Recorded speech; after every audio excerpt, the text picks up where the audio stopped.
Herzlich willkommen zu Walter Stuber, der Mutmacher, im Gespräch. Herzlich willkommen bei Mutmacher im Gespräch. Heute ein ganz besonderer Gast, der Tim Menke von Menke Gerüstbau aus Berlin. Lieber Tim, stell dich mal einfach selber vor. Ja, mein Name ist Tim Menke, ich bin 33 Jahre alt, bin verheiratet, habe 2 Kinder, junge Kinder, ein halbes Jahr alt und 2 Jahre alt und ja, bin Geschäftsführer der Menke Gerüstbau. Genau, jetzt habe ich gesehen, du warst der beste deutsche Geselle im Gerüstbau. Erzähle mal. Nicht ganz richtig, der beste Berlins war es damals. Und dann gab's den Bundesausscheid in Dortmund. Da habe ich einen 3. Platz belegt, Tatsache. Ja. Das war auch sehr gut. Ja. Kann man doch stolz sein. Parallel, der Wettbewerb hat stattgefunden. Parallel dazu, da war ich schon in der Meisterschule. Den habe ich in Weiterstadt gemacht und bin dann quasi auf besondere Entlassung für den Tag sozusagen zu diesem Bundesausscheid gefahren. War eine spannende Sache, aber irgendwie war es trotzdem einfach irgendwie dazwischen gequetscht. Und ja, aber hat Spaß gemacht. Mhm. Jetzt hast du den elterlichen Betrieb, bist du eingestiegen, Meisterprüfung und gleich in die Geschäftsleitung, oder wie war der Weg dahin? Also ich habe die Ausbildung gemacht, habe die frühzeitig beendet, also nach 2,5 Jahren. Habe mich dann direkt zum Meisterkurs angemeldet. Der hat gestartet, ich weiß gar nicht mehr, knapp ein Jahr später in Vollzeit und wie gesagt in Weiterstadt und habe dort, also zumindest für den Teil 1 und 2, Teil 3 und 4 habe ich hier in Berlin gemacht, am Mehringdamm. Und genau, bin dann ein Vierteljahr in Weiterstadt gewesen, habe dort meinen Meister gemacht und bin dann quasi, nachdem ich den Meister in der Tasche habe, normal arbeiten gegangen als Monteur, Geselle, Meister, wie auch immer. Also habe auf der Baustelle mitgearbeitet und dann ging es relativ schnell, dass ich in die Geschäftsführung gekommen bin, allerdings erstmal nicht im elterlichen Betrieb, sondern mein Bruder und ich haben seinerzeit einen Betrieb aus dem Umland übernommen mit unserem Mitgesellschafter und Geschäftsführer Sascha Döll, die Schröter Gerüstbau, und das Tagesgeschäft, die Geschäftsführung habe ich gemacht mit dem Sascha Döll zusammen und genau. In die Geschäftsführung im elterlichen Betrieb bin ich, oder im Familienbetrieb, ist ja nicht nur meine Eltern, wir sind ja die 3. Generation schon, bin ich Anfang 2022, also ziemlich genau zum 1. Januar 2022, also Generationenwechsel ist bei uns ein großes Thema, was wir auch frühzeitig angegangen sind. Und genau, so ist quasi Das ist natürlich so, die Gerüstbau hatte ich dann schon immer so begeistert, oder hast du mal gesagt unterwegs? Naja, ich sag mal so, was heißt begeistert? Ich habe es, seit ich auf der Welt bin, seit es mich gibt, war es immer bei mir. Also ich kenne es. Also wie gesagt, mein Opa hatte damals den Betrieb mit seinem Bruder gegründet. Das war 1971 in Göttingen. Und genau, mein Opa ist dann sozusagen auf Montage über einen großen Kunden nach Berlin gekommen. Und irgendwann haben sich halt diese beiden Betriebe voneinander getrennt. Und es gibt eben Berlin und es gibt Göttingen, die gibt es auch nach wie vor. Und genau, also ich bin Ur-Berliner. Ich bin hier geboren. Meine Eltern kommen halt aus dem Landkreis Höxter und sind dann irgendwann, sage ich mal, über diesen Arbeitsweg sozusagen nach Berlin gekommen und Richtig. Also wie gesagt, das ist eben, ich habe diesen Beruf, diese Arbeit mein Leben lang um mich gehabt. Also es war eine Zeit lang so, da war das Büro bei uns im Keller, im Elternhaus und jeden Freitag kamen halt die Monteure und haben sich Geld auszahlen lassen, wie das halt früher so war. Und ja, ich bin dann da halt als Kind immer schon um die ganzen Leute rumgesprungen und viele oder einige, viele sind es heute nicht mehr, aber einige kennen mich halt auch noch aus dieser Zeit.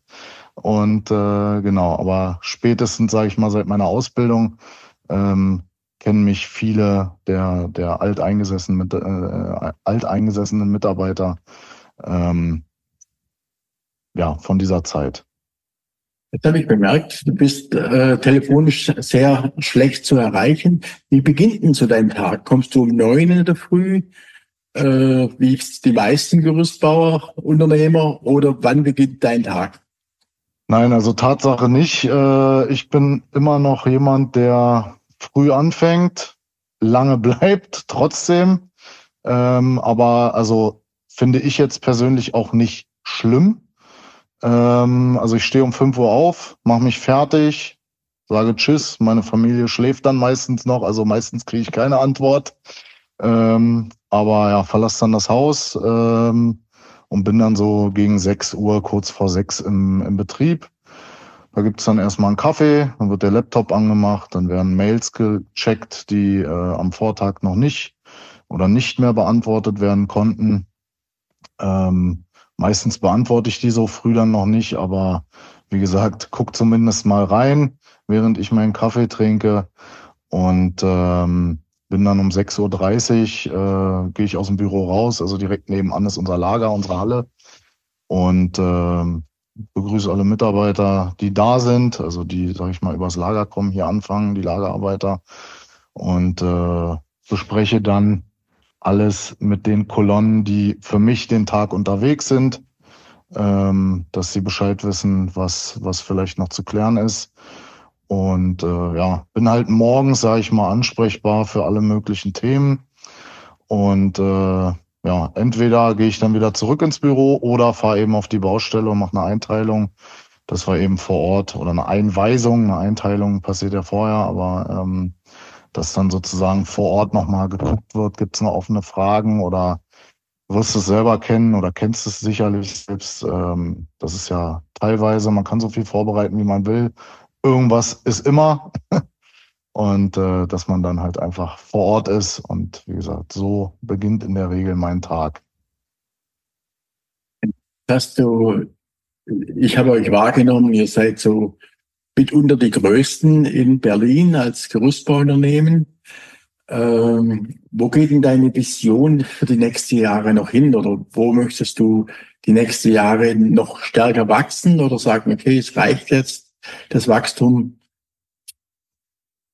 Also ich sag mal so, Wachstum hat ja erstmal nichts mit dem Material zu tun oder mit dem, was man an Kapazitäten hat, Material- oder personaltechnisch. Meine Vision oder meine Mission in dem Fall ist es, der Wachstum, wie es bei vielen Betrieben ist, hat sich halt über die Jahre eingestellt. Das haben klar meine Eltern gemacht. Und wie das halt immer so ist, und das ist ein offenes Buch bei uns, bleiben natürlich bei Wachstum gerne mal Strukturen auf der Strecke. Also mein Ziel ist es ganz klar oder unser Ziel, Wachstum durch Struktur. Das ist im Grunde genommen ein sehr großes Thema aktuell.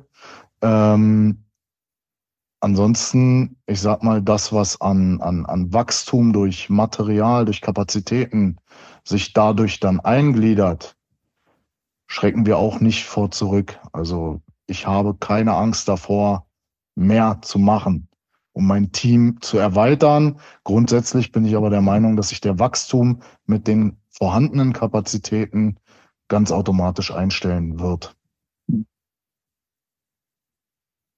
Jetzt hast du natürlich genügend Ressourcen, also genügend Gerüstmaterial. Ich habe gesehen, ihr beschäftigt euch auch sehr intensiv mit einer weiteren Firma, mit Aufzüge. Erzähl mal uns mal davon, wie das gekommen ist, dass ihr euch auch mit diesem Thema angenommen habt.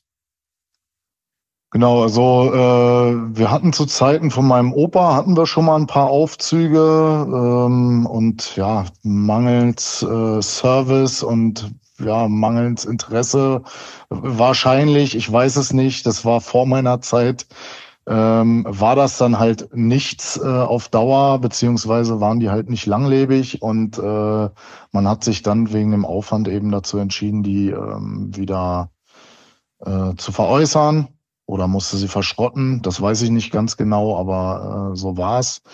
Und dann haben wir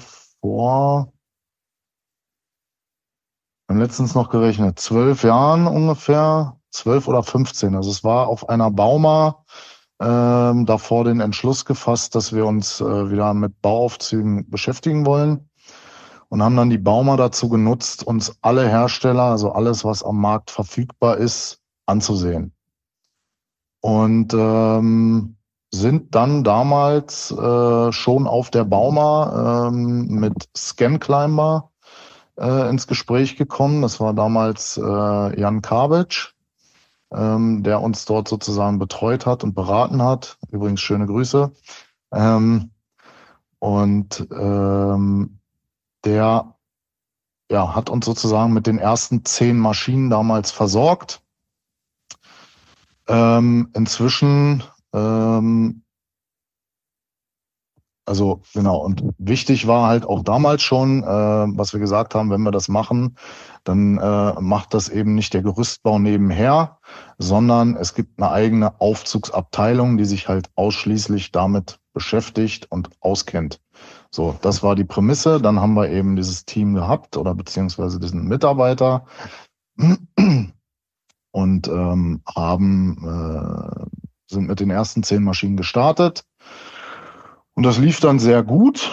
Und ja, wir sind weiter gewachsen, haben auch aufzugstechnisch, sage ich mal, ordentlich nachgelegt und sind dann irgendwann mit dem Jan Kabitsch ins Gespräch gekommen. Und Scanclimber hatte einen Mietpark in Deutschland mit 40 Maschinen. Und genau, die haben wir dann übernommen. Das war so ziemlich genau zu dem Zeitpunkt, als Tractel die Scanclimber übernommen hat, aufgekauft hat. Da haben wir dann mit Jan Kabitsch zusammen die Scanrent gegründet und machen darüber das Aufzugsgeschäft, wenn man so möchte. Und vermieten, ja, ich möchte sagen, also deutschlandweit auf jeden Fall. Teilweise gehen auch Maschinen ins Ausland, also da sind wir sehr weit gestreut. Und wie gesagt, vor 12 oder 15 Jahren, ich weiß nicht mehr ganz genau, mit den ersten 10 Maschinen gestartet. Inzwischen ist unser Park bei über 200 Maschinen und mit einer sehr guten Auslastung und selbst die Maschinen von vor 12 oder 15 Jahren, möchte ich sagen, haben eben durch unser Aufzugsteam eine Qualität, die sich heute noch sehen lassen kann. Also die Maschinen sind nach wie vor im Einsatz und brauchen sich nicht vor anderen Aufzügen, die auch neuer sind, verstecken. Das ist, was natürlich viele interessiert. Berlin ist natürlich eine Stadt, wo sehr viel Verkehr ist. Wie machst du die Logistik in Berlin mit deinen Gerüstteilen? Wie bringst du die auf die Baustelle? Hast du was Besonderes aufgebaut, gerade was Logistik angeht? Also wir haben ein Ladesystem, das haben wir schon immer. Also das ist, also Geschichten besagen, ich weiß nicht, ob es stimmt, dass mein Opa das damals mal entwickelt hat. Es gibt aber auch andere Geschichten, die habe ich inzwischen auch gehört, dass das von einem Kollegen aus dem Dorf mal entwickelt wurde, also auch Gerüstbauunternehmer. Aber das sind Ladesysteme, das sind Bügel, wo wir unser Material reinpacken, wo wir, sage ich mal, wenn wir das Material verbaut haben, 1000 Quadratmeter Leergut auf einen Kubikmeter plus minus ein bisschen zusammenstapeln können, was uns natürlich innerstädtisch einen riesen Vorteil bringt. Plus die Pakete haben halt, sage ich mal, maximal 3 Quadratmeter, also 1 Meter breit, 3 Meter lang, bei 3 Meter Bohlen. Klar, Diagonalen gucken dann nochmal raus oder so, aber wir haben halt relativ kompakte Pakete, die es dann eben auch ermöglichen, die Logistik vor Ort relativ, ich sag mal, individuell auf die Baustelle anzupassen. Ja, und wir liefern alles mit Ladekran. Also wir haben 7 LKWs mit Ladekran, die halt Tag und Nacht nicht, aber den ganzen Tag Material rausfahren, Material reinholen. Und da guckt man natürlich auch, das so wirtschaftlich wie möglich zu halten und so umweltfreundlich wie möglich, dass wir, wenn was rausgebracht wird, auch gleich wieder was mit reinholen. Also die Fluktuation können wir sicherstellen, dass eigentlich fast keine Leertouren vorkommen. Okay. Da hast du natürlich gesagt, du arbeitest von 6 bis 20 Uhr, oder? Ja, 20 7 Uhr. Tage der Woche? Das war so vor den Kindern. Inzwischen gucke ich, dass ich 17, spätestens 18 Uhr zu Hause bin. Wenn meine Frau das hört mit 17 Uhr, da wird sie mir wahrscheinlich einen Knuffi geben. Also in der Regel irgendwas 5:30, 6 bin ich dann meistens zu Hause. Und genau, hab noch mal was von den Kindern und bringe dann auch meistens den Großen ins Bett. Und die Zeit nehme ich mir. Wie gestaltest du so deinen Arbeitstag? Ich habe jetzt mitbekommen, du bist noch stark in die Bauleitung eingebunden. Bist du jetzt Oberbauleiter oder bist du jetzt vom organisatorisch her, arbeitest du im Geschäft oder bist schon am Geschäft zu arbeiten? Teils, teils. Also muss ich definitiv sagen, ich tue mich auch schwer, dieses im Geschäft arbeiten abzulegen, weil ich liebe das, was wir tun. Ich liebe das, was wir machen, was wir für Projekte haben, an was wir arbeiten. Natürlich picke ich mir auch die Rosinen raus, die ich dann selber betreue, gerne, aber ansonsten ist es halt eine Mischung, definitiv, ja. Also ich bin ja momentan in der Geschäftsübergabe, ja. Ich habe noch heute genau 250 Tage. Also heute ist, was haben wir heute? Den Kalender habe ich schon nicht vorgestellt. 25. Der 25.04., ja, genau noch 250 Tage bin ich aus dem Unternehmen raus. Und ich bin seit 10 Jahren, arbeite ich nur noch am Unternehmen. Dirk als Gesellschafter macht nur noch Kalkulationen, holt Aufträge, aber 60% auch am Unternehmen, ja. Mhm. Und das hat uns strategisch ganz gut getan, da uns rauszuziehen. Für meinen Sohn sind wir gerade am Abgewöhnen, ja. Er wird es sicher nicht schaffen bis dahin, ja, sich komplett rauszunehmen. Er ist also der Meinung, es hängt alles noch an ihm. Aber also der Meinung bin ich nicht. Also nicht, dass das falsch rüberkommt. Also es hängt nicht alles an mir. Unser Team ist so aufgestellt, dass die auch durchaus ohne mich klarkommen. Aber nichtsdestotrotz, wie gesagt, also ich liebe halt den Beruf.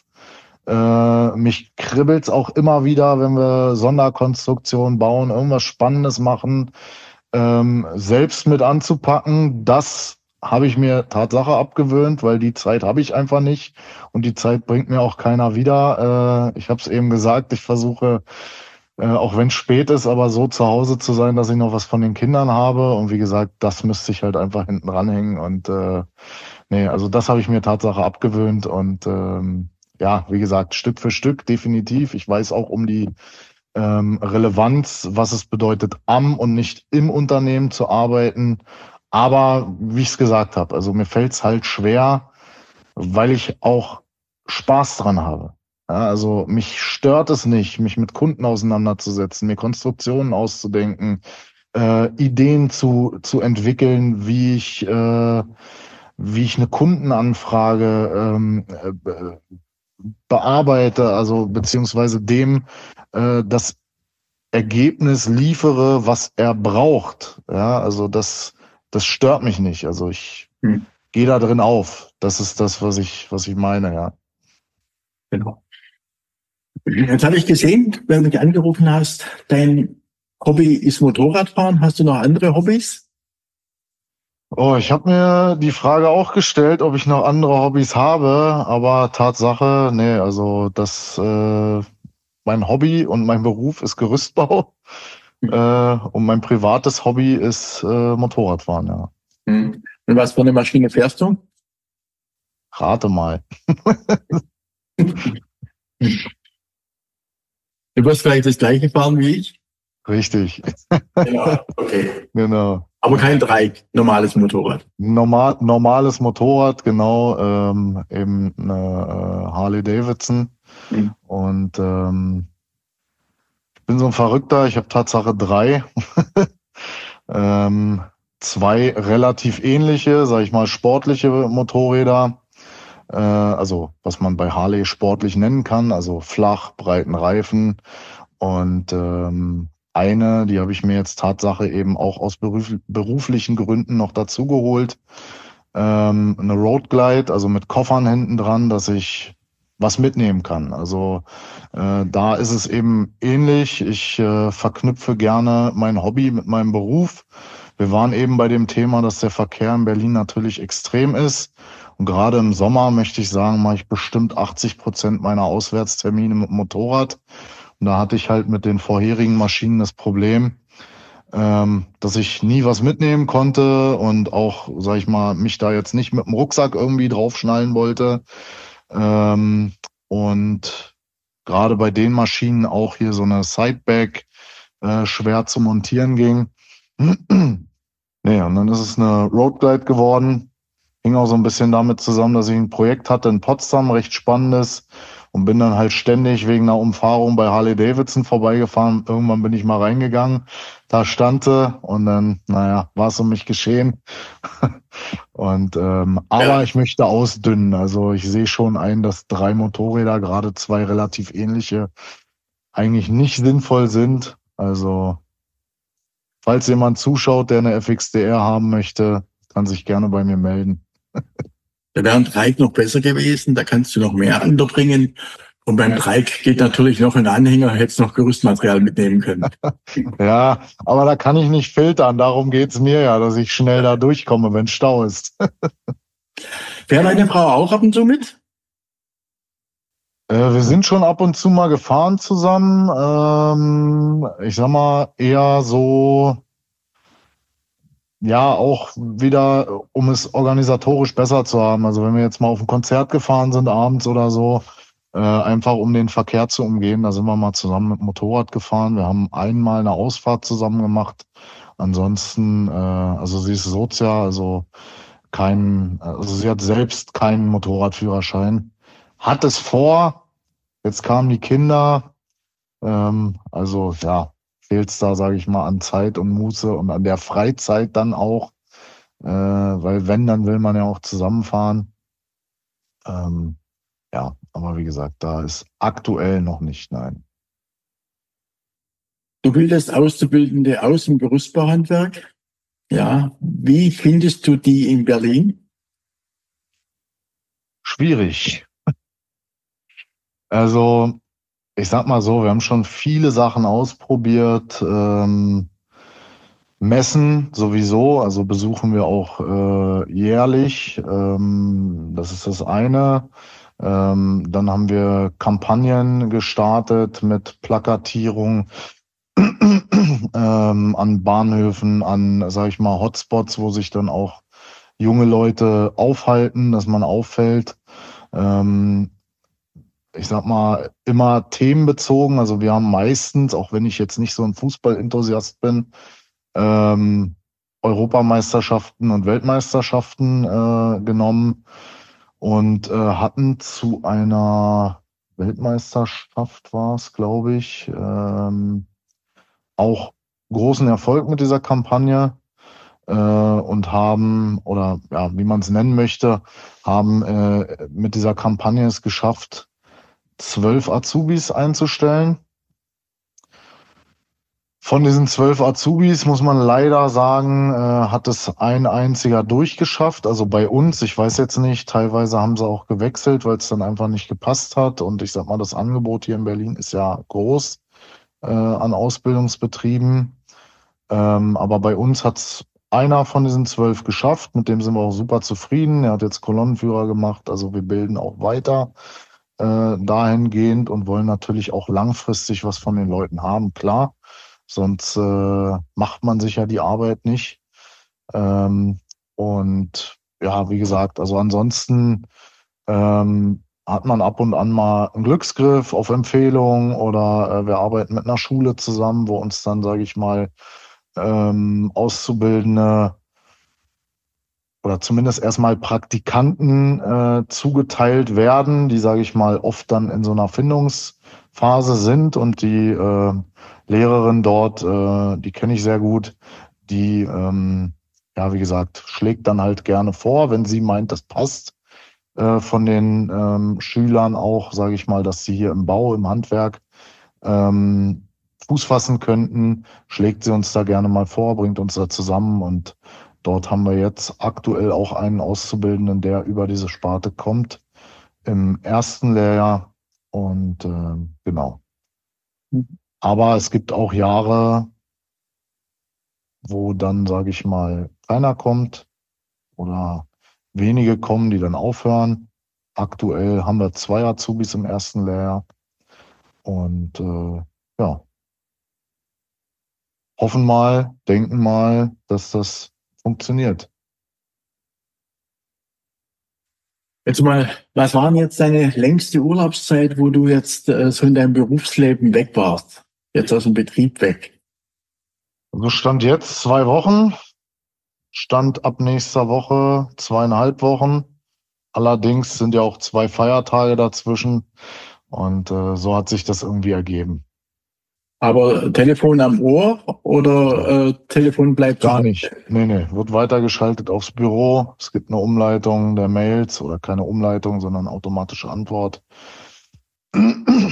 Und die Leute, die mich hier vertreten, wissen, wie sie mich im Notfall erreichen. Aber ja, wie gesagt, also ansonsten. Aber da wir ja ein Familienunternehmen sind, wie gesagt, mein Bruder, mein Vater ja auch aktiv noch im Geschäft tätig sind, beide. Innerfamiliär spricht man sowieso auch im Urlaub miteinander. Und wenn dann irgendwas wäre, dann weiß ich, ist es in guten Händen. Und wie gesagt, auch unabhängig von den beiden mache ich mir wenig Sorgen. Aber wie gesagt, das ist natürlich so das größte Backup, was man haben kann. Und die größte Ruhe, die man mitnehmen kann, dass man weiß, die Familie ist da. Genau. Bekommst du von deiner Familie genügend Dankbarkeit? Das ist eine sehr gute Frage. Ich muss sagen, es mag nur ein Spruch sein, aber mein Vater sagt gerne, nicht gemeckert ist Lob genug. So bin ich aufgewachsen. Von daher mache ich mir in dem Sinne nichts aus einem Lob. Also ich brauche jetzt nicht ständig getätschelt werden und gesagt, Mensch, und hast du gut gemacht. Und ich weiß durchaus einzuschätzen, was ich gut gemacht habe und was ich schlecht mache oder gemacht habe und versuche daran zu arbeiten. Ansonsten, ja, Dankbarkeit in dem Sinne, Lob. Das größte Lob ist, Zeit miteinander zu bringen. Das machen, glaube ich, alle gerne mit mir. Von daher, ja, für mich ist es ausreichend. Gut. Was wäre so dein Wunsch als Urlaub, wo du sagst, okay, in dieses Land würde ich mal ganz gern reisen, habe ich noch nicht machen können, wo würdest du mal ganz gern hingehen in den Urlaub?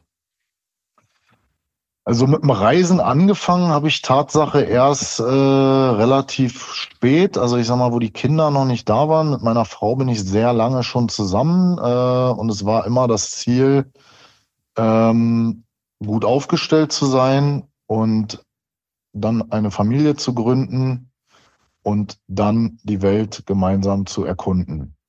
Seit die Kinder da sind, muss ich sagen, so viel war ich noch nie im Urlaub und so viel habe ich auch noch nie gesehen von der Welt. Von daher ist aktuell so, würde ich sagen, dass ich alles, was ich sehen wollte, gesehen habe. Nichtsdestotrotz gibt es natürlich Reize, was ich noch sehen möchte in Zukunft. Also asiatischen Raum waren wir noch gar nicht. Ähm, Ansonsten, ohne die Kinder waren wir schon mal in den USA oder beziehungsweise ich war schon mal da, meine Frau auch, aber wir waren nicht zusammen dort. Also das ist definitiv noch ein Ziel. Und USA ist groß. Ich war an der Westküste und in New York einmal. Und ja, wie gesagt, also da gibt's noch reichlich was zu sehen und das ist mit Sicherheit auch interessant. Wäre jetzt aktuell, sage ich mal, nicht mein Reiseziel, was sein muss, aber wie gesagt, so asiatischer Raum, glaube ich, das würde mich schon mal interessieren. Ansonsten, wie gesagt, bin ich Mein zufrieden Sohn, mit dem, was wir uns vornehmen.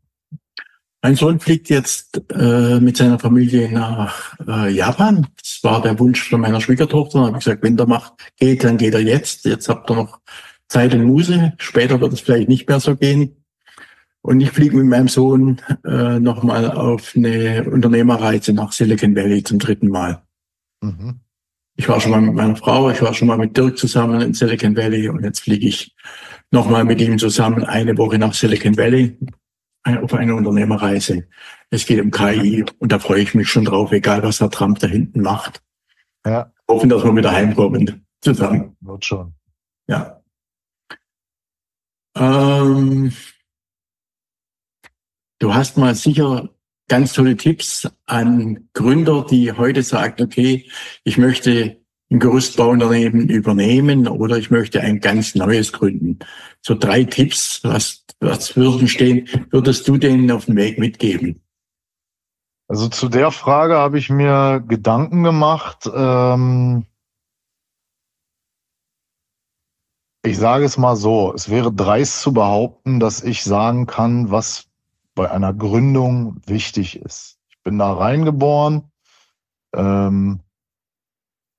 und bin selbst kein Gründer. Also weiß ich nicht, was für Strapazen es bedeutet, das sozusagen umzusetzen, eine Gründung. Nichtsdestotrotz bin ich der Meinung, also ich glaube, auf 3 Tipps komme ich nicht, aber, und das Thema hatten wir im Vorfeld schon mal, ich bin der Meinung, man muss vertrauen. Also man muss sich selbst einerseits nicht zu wichtig nehmen, sondern, sage ich mal, das, was man gemeinsam schaffen möchte, sozusagen auch passieren lassen und die richtigen Leute um sich rum finden natürlich einerseits, andererseits aber auch die Leute sich so zurechtbiegen, wie man sie braucht, wie man sich sozusagen darauf verlassen kann am Ende.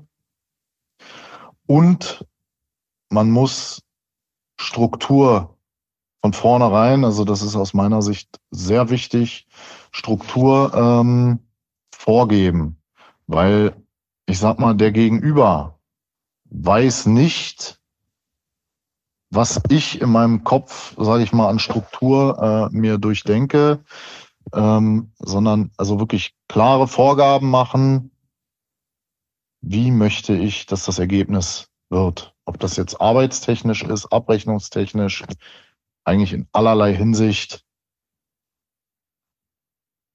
Struktur schaffen von vornherein, weil, ja, wie gesagt, das hinten raus ist das immer schwierig. Da spreche ich aus eigener Erfahrung, aber wie gesagt, es ist, ich möchte mich gar nicht beklagen.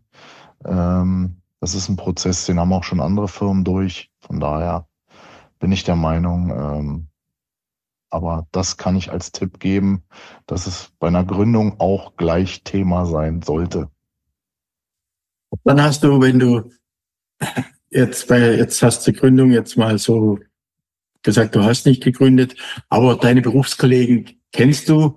Jetzt gehen wir mal ein bisschen anders ran und sagen mal, welche Tipps würden dein Vater den Gerüstbauer heute geben?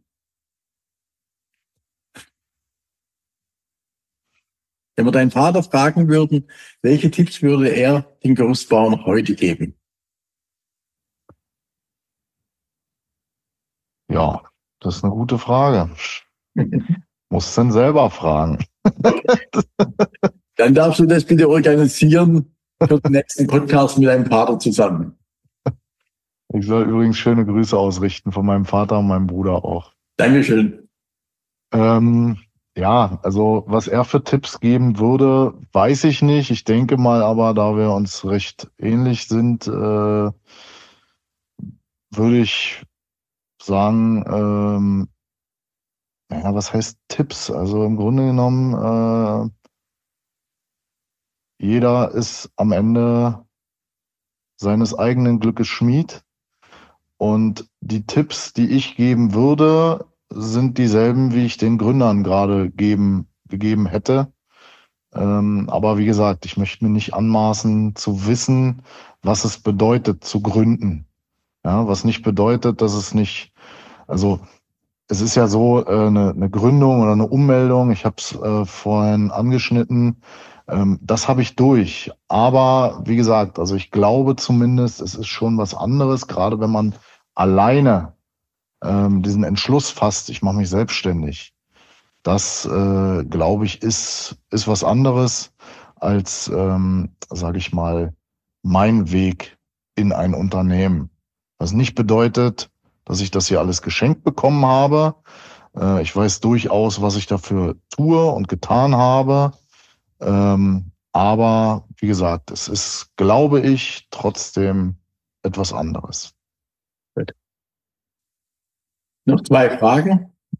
Die erste Frage, können wir von dir was erfahren, was keiner über dich weiß? Nein, sonst weiß es ja, sonst wisst ihr es ja. Nein, also auch diese Frage, ich habe mir Tatsache Gedanken darum gemacht, was keiner über mich weiß. Also ich glaube, ich bin ein offenes Buch. Jeder kann mich alles fragen. Natürlich gibt's Geheimnisse. Jeder Mensch hat Geheimnisse. Aber also mir würde nicht einfallen, was, stell mir eine Frage und ich beantworte sie so wahrheitsgemäß ich kann oder so ehrlich wie ich kann. Und so bin ich gepolt, so sind wir gepolt, so sind wir erzogen. Und von daher denke ich, gibt es nichts, es sei denn, du stellst mir eine explizite Frage, was ich jetzt da aus dem Nähkästchen plaudern könnte. Wen würdest du mir als nächsten Gesprächspartner denn vorschlagen?